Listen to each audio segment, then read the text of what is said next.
The problem is that there are people being, falling through the cracks, not being sort of engaged by the process, and so they just fail more and more.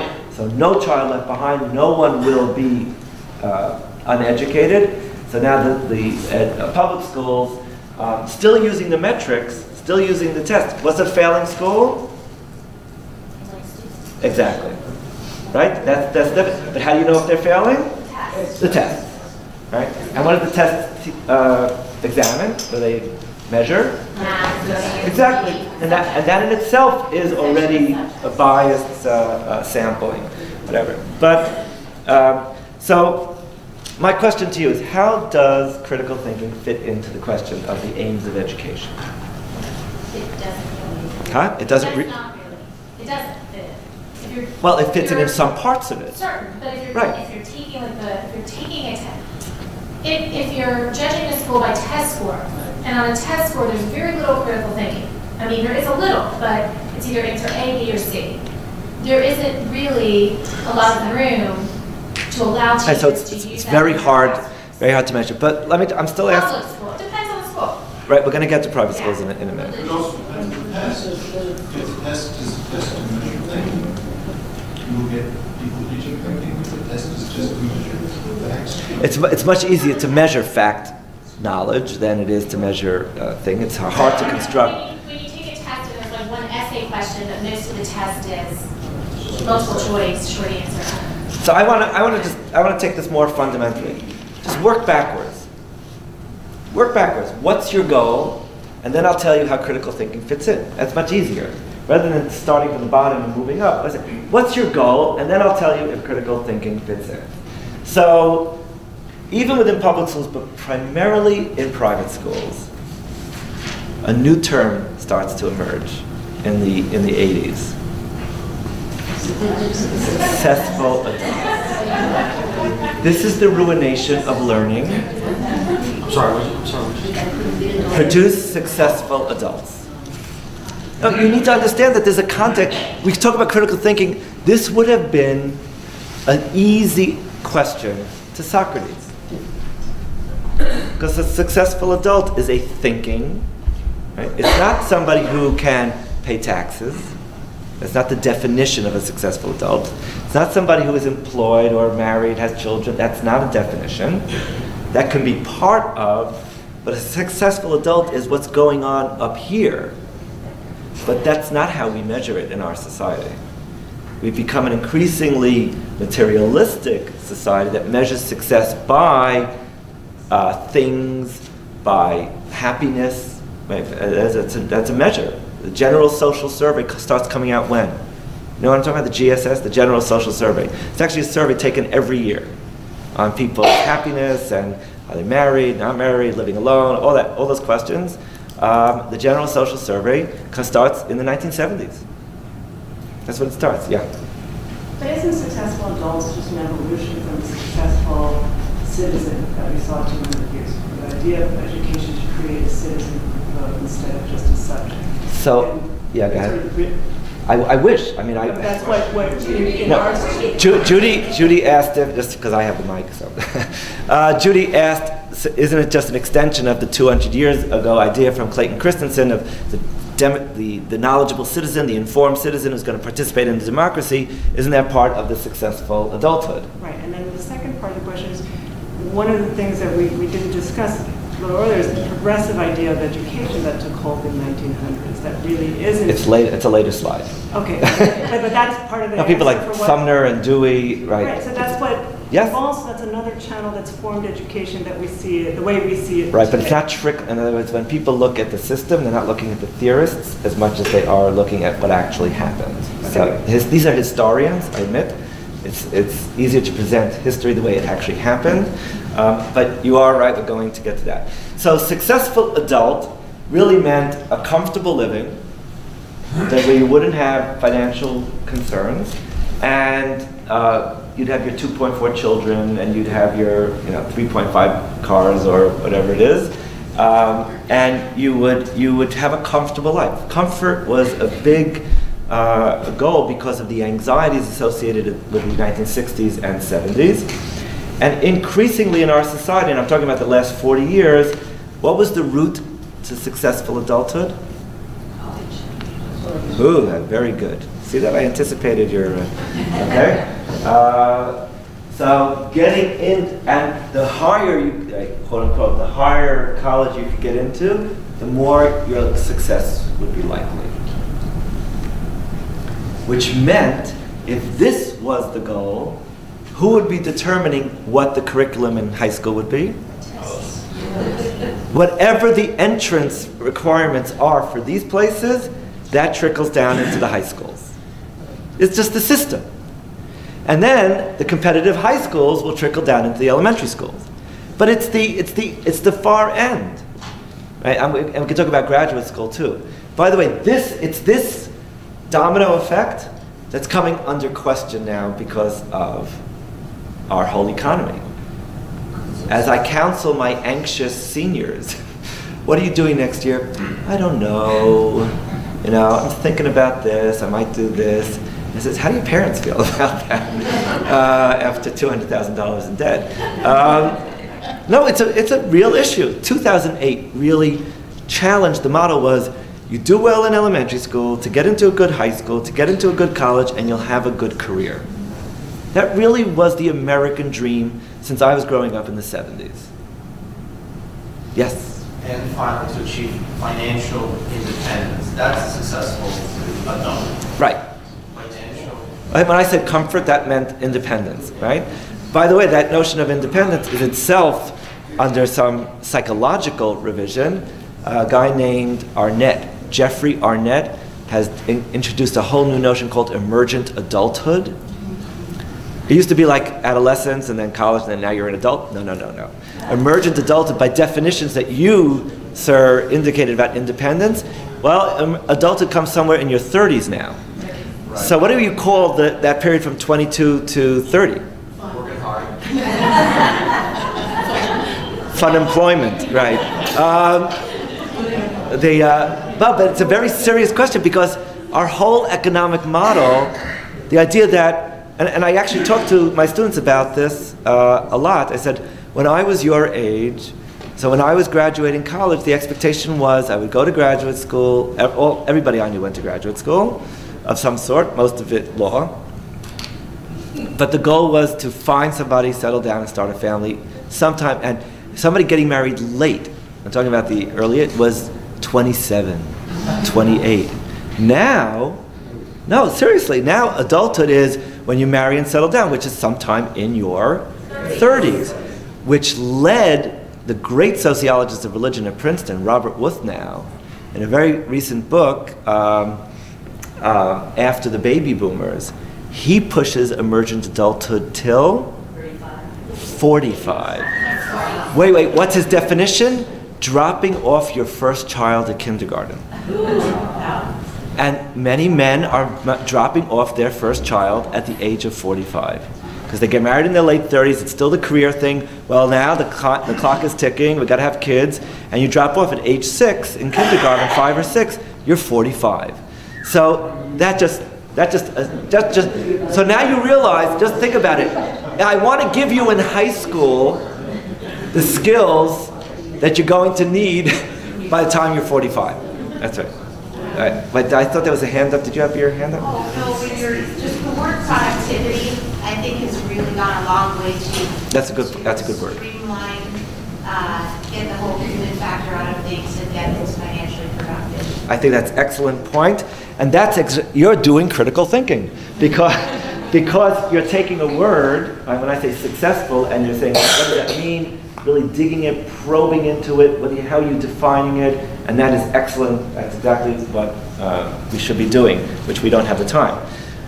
But if we turn to the aims of Jewish education, like Clayton Christensen, we want all the other stuff, but we also want more. This is not a brief to justify tuition. But it is part of it. It is definitely part of it. We need multiple faculties because we want the basic education that you can get in public school. We also want all those things at high school with the APs, and we want the various tracks, and we want the sports, and we want the music, and we want the arts. Oh, and we also want you to create successful adult Jews. Okay? So what are the aims of Jewish education? Even speaking on this is a K through 12, a pre-K through 12. So share with me. What are your thoughts about the aims of Jewish education? No giggling. No giggling. Knowledgeable, creating knowledgeable. Knowledge. We have to do it. Judaically. Knowledge of what, Myra? Huh? Judaically knowledgeable. Judaically. That's very broad. So Text. text, classical texts. Okay. Anything else that you would like to know about that you think an informed, educated adult Jew should know? Jewish history. Jewish history. Okay, keep on adding the courses. and do it by 3:30, right? Do it all by 3:30, To right? read and understand texts in Hebrew. Read it. Oh, now we have a second language. Oh, okay, that's good. And fluency in all levels, because we know that ancient Hebrew and rabbinic Hebrew and modern Hebrew, those are all, that's fine. That's fine. We're going to start, Myra is starting a school that starts at 4 a.m. But I think as a parent, we were just talking, I think it's awesome to be part of the Jewish community. Okay. Like, not just, I mean, as a parent, I'm Right, saying. right. I want Feel them part of a to community, be involved right? in I want them when they grow up. I want them to be worried about Jews in the Ukraine or Jews in Israel. Here, our federation. Federation, great. President, federation. Okay, very good. Some people haven't spoken. Yessi? School will always be attributed to Jewish. The Jews are the one that found schooling in general. What the Greek found, the Colosseum. As a historian, I wouldn't. I mean, we have schools. We did have schools as long ago. This is. The knowledge and all this, the learning and sitting in school and Shinantam Levanecha used to be parent-child, but go ahead. Huh? Ethics, we want them to be mentioned, right? We want them to be good citizens. We want to have anything else? Hello. Still a sense of Jewish pride. Jewish pride. Oh, now see, that's a great amorphous term, right? No, I'm being serious. We use these words, but we have to. I went to a conference last March which just used the word, that big word that's nobody's mentioned so far, but we all know it. Identity. That word that means so much, which means nothing to so many people. But I'm happy that the audience and I think alike, because we have a connection and commitment to Jewish people. We have a literacy of Jewish history, tradition, classical text, acquaintance with some religious practice. We would like them to have that. All of this is also part of, I'm going to say it, Jewish schooling.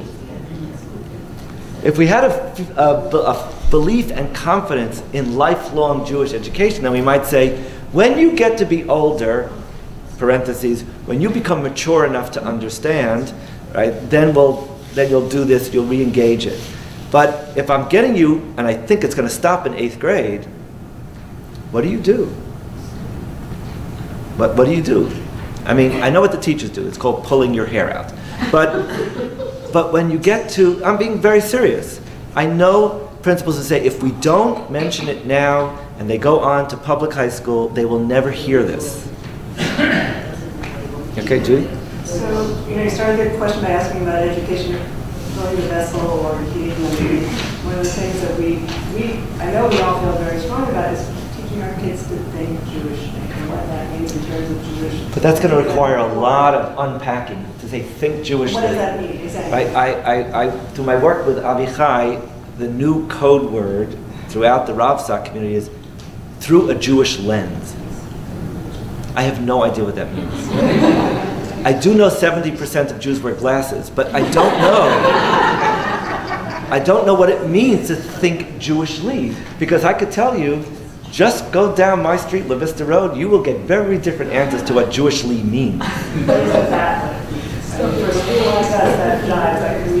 Maybe, but it's really hard to teach that level of diversity. But of course, because I am an academic, Jewish education evolves too. It's a story. Like Clayton Christensen's account of public education, Jewish education evolves. The early day schools, pre-World War II. In 1940, how many Jewish day schools do you think there were in America? In America, 34. 29 of them in New York. The majority of them in Brooklyn. Huh? not the same street. And who were the people who wanted Jewish? Now, remember, there were Talmud Torahs, there was a lot of places to learn Jewishly, but in terms of Jewish schools, right? In terms of exclusive buildings for Jewish education, it was relatively small, and only the Orthodox, and even the Orthodox had a range to them. The earliest days, in the very early 1900s, it was only the strictly Orthodox that would have a yeshiva with some secular studies. However, by the 1920s and 30s, Ramaz opens, the Yeshiva of Flatbush opens, Eitz Chaim Borough Park opens. So they're co-educational. That doesn't mean they're co-educational for everything, but they have boys and girls together. And then suddenly there are people in the school who aren't strictly Orthodox, but they're orthophilic. And post-World War II is the initial boom decades for Jewish education. The day school movement expands. Schechters open. The first Schechter opens in 1951 in Brooklyn. In Brooklyn, 1951, in Brooklyn. And they're also expanding by size. They're taking in more students. They're taking in greater variety, and they're more inclusive. In general, the more traditional or Orthodox families feel the need for it, but they have to make a broader appeal to get enough critical mass, and that's how they open up in Nashville, in many cities that have relatively small communities, but they all sort of have this kernel of people very dedicated to Jewish education. And I say traditional, even people who would say, sometimes I go conservative, sometimes I go Orthodox, but they feel that the Jewish education is really socialization. It's not just knowledge, teaching Hebrew, but also practice, the cycle of the year, the holidays, ritually adept. These are the realities of Jewish education. But there's also something else that I study a lot, and that is religion, up till the 1970s or 80s, had a kind of single definition. We knew what Catholicism was. Well, we still do, because there's a guy in Rome who tells us. But we knew what Methodism was. We knew what Judaism was. Like, there were certain core elements that everybody agreed were part of an essential definition of Judaism. Okay? Pro-Israelism. So it's a consensus-building plank in the platform. Every school was Zionist, basically, because it brought the community together. That's your federation model.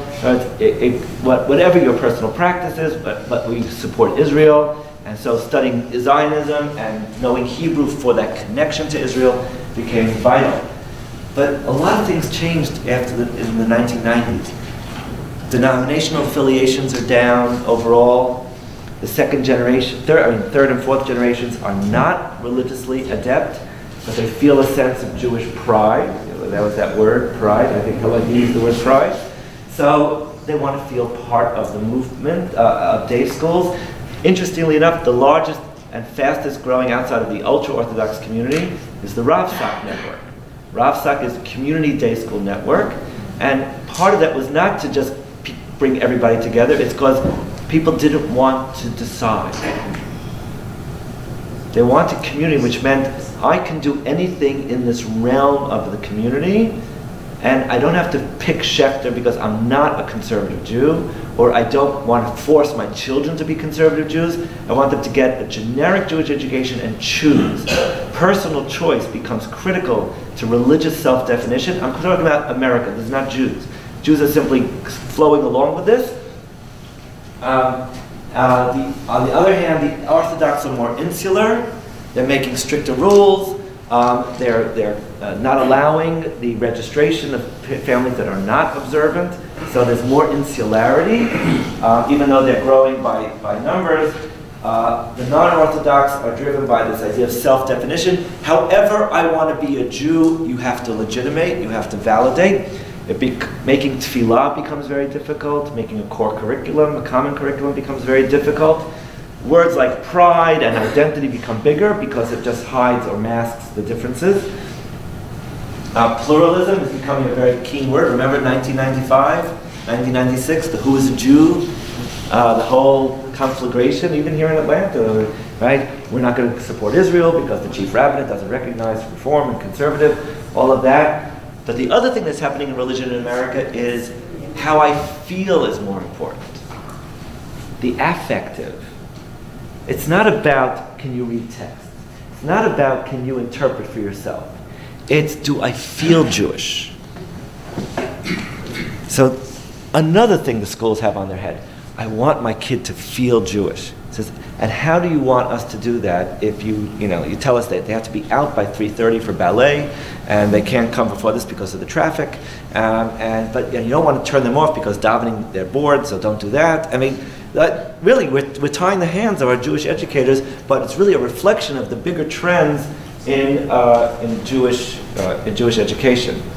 So our current reality is, and the reason, you'll see why I'm doing this with the next slide, the Orthodox are more insular and demographically strong. The Avichai census of Jewish day schools that came out a few months ago, did you see it? It's on their website, you can go pull down the numbers. The fastest growing is the Hasidic. I mean, it doesn't take a rocket scientist. 9 children, and they get married at the age of 20 or 22. It doesn't take, and start having kids right away, right? Oh, and the other one, the 45-year-old, is dropping off his kid in kindergarten. The 45-year-old Haredi is dropping off his grandchildren in kindergarten. So same age, but they're very different. The non-Orthodox religious practice is declining. And there's much more self-definition. This is what I spoke about. And if this is the current state, how does critical thinking work in these? So let's go through them. What would critical thinking do in the top for the Orthodox? 0. 0. I don't think so. I don't think that you're right about that. Analyze text, right? I think, Study Torah, you can use it. absolutely. So I'll just, because we're running late, this is from the Rambam. Okay?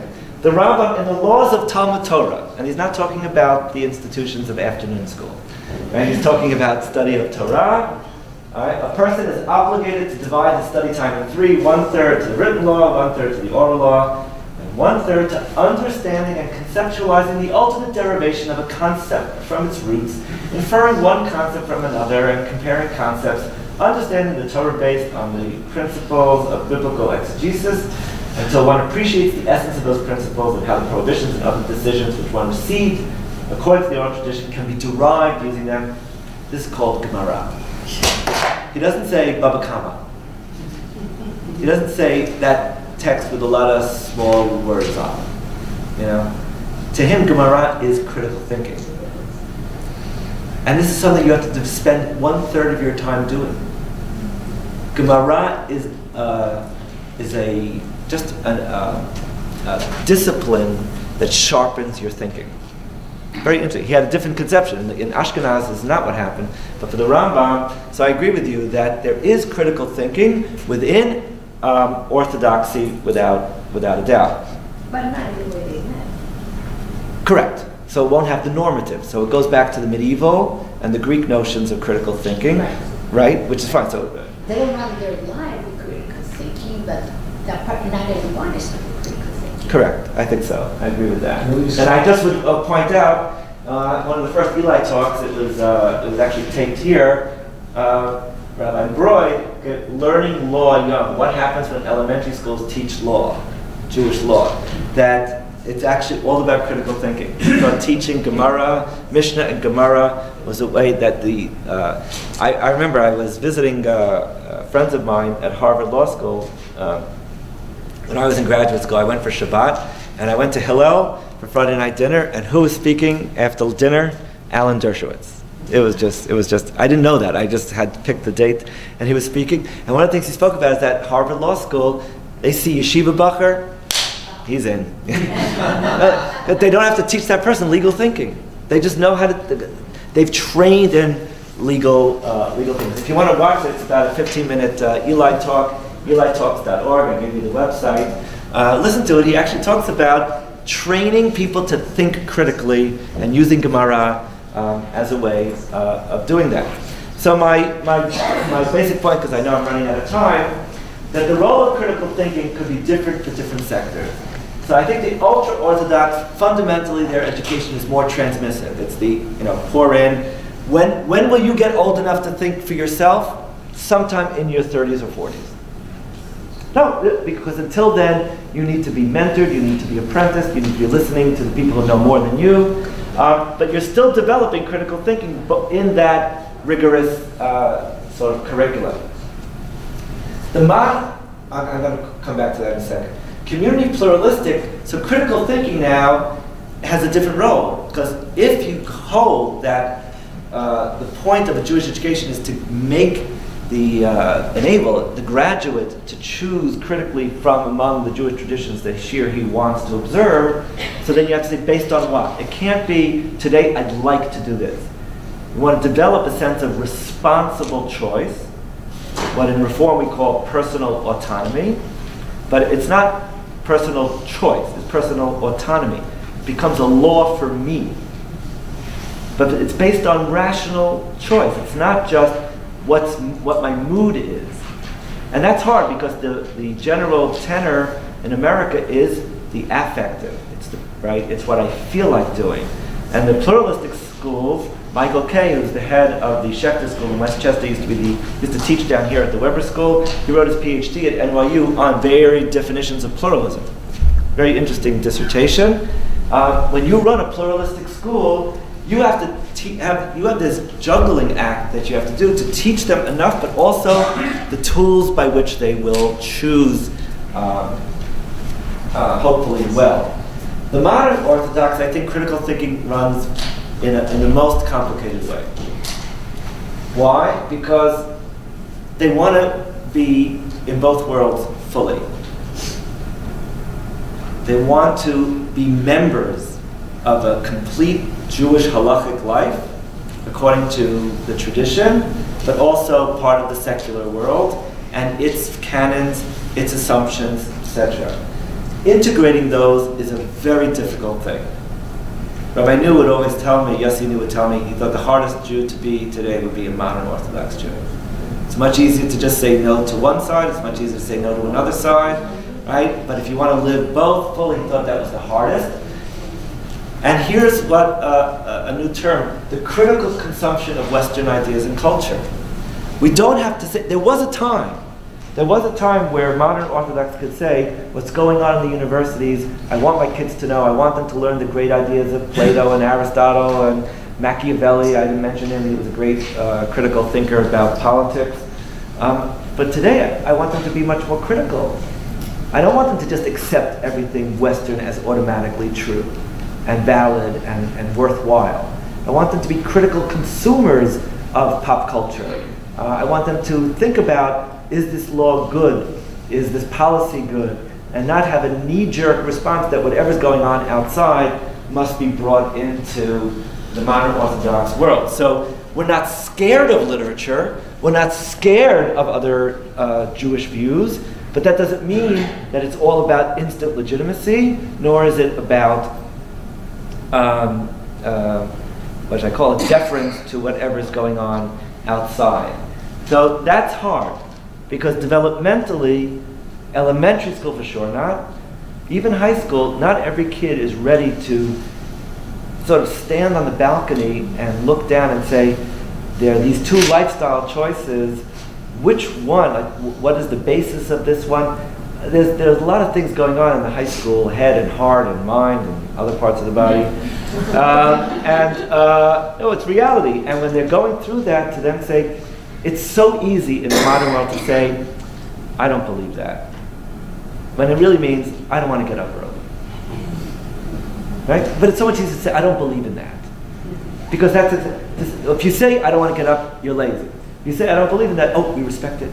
Right? It's religious, that's personal. It's a struggle. And I get that even in college at some level. And that becomes problematic in terms of, if education were to continue, if we're going to have emergent adulthood, maybe high school should continue until 20 and college till 26.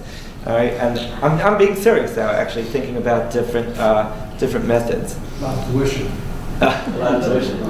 So I want to close with talking what I would call general comments. What do I think all day schools could benefit from critical thinking.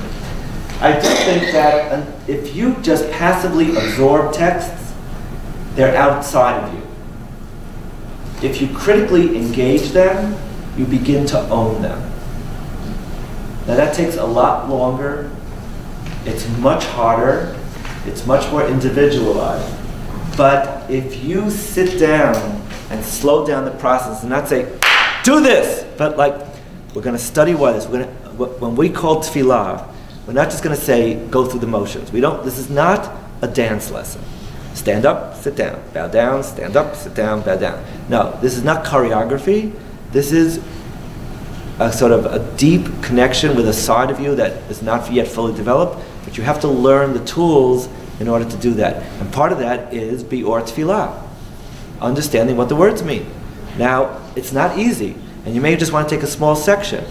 You may want to develop the affective as well. When I was the head of Yeshiva Atlanta High School, I would talk very publicly. There was somebody that I knew who unfortunately had fallen on a very hard time. She was in a homeless shelter, and she was having a mastectomy. And I said to the students, look, this is a woman that I know. She has nobody to daven for her. She has nobody. She's a convert. She has no family. She has social issues that have led to her homelessness. You have to daven for her. You have to talk to kids about that because that they can relate to. You can just say, oh, find somebody who's sick. Unfortunately, I should say thank God, not unfortunately. Thank God, most of our students have not struggled with crises. They've not had a need to sort of pour their hearts out to anybody. Some kids have. They suffer a lot of pain, often privately. But I'm talking about give them the power to engage texts. All right? And I'll just give you an example. I hope he doesn't mind. This is being taped. I'll tell him not to listen. Our 19-year-old is in Israel this year. And of course at Yeshiva Atlanta High School, he never wanted to study much, whatever, because he was a typical teenager, although Rabbi Levy was his inspiration, I must say that. And by senior year, remember freshman year? That was not pretty. Sophomore year. Had you applied earlier? But now, so we had our son got engaged, and he's our third son is in Israel, so I asked him to write out a Dvar Torah. I asked him to write out a Dvar Torah that we could read at the Shabbat that the kids were with us, and he wrote this thing out. Now he's doing it every week. I didn't ask him to. He says, I have to tell you, I've never read the Parsha this closely in my life. Like maybe actually asking kids to write Divrei Torah every week is a better thing than just, unfortunately they have to have skills so they don't have them all. But he says, I've never read this before. And then we talk about it afterwards. I said, well, why did you say that? What about this pasuk? Oh, I didn't see that. I didn't notice that pasuk before. But he's 19, he's in an immersive environment. He can do it, he has the time. When when he has boot camp with Mr. Rojak, it's much harder to do that. The other thing I need to say is that, to me, the traditional sorting role of critical thinking is just as important today. There's so much that's passing for claims of Jewish authenticity. We need our kids to be much more discerning consumers of that, of what's being on the web. It's on the web. Well, why do you accept it? So in the old days, it used to be, well, if they're a teacher, it's kind of been sorted for me, they've been vetted. Now it's on the web, you could say anything. I had one student at Emory who got me a definition of something. It turns out it was from a Messianic Judaism website. I had to say, did you check what this website was? I mean, we're doing modern Judaism. This is interesting that you would put that in a course on modern Judaism, but you just you put in Google 3 keywords, up comes something, it looks interesting, it looks well written, so it must be true. We have to make our students more discerning because information is there's an avalanche.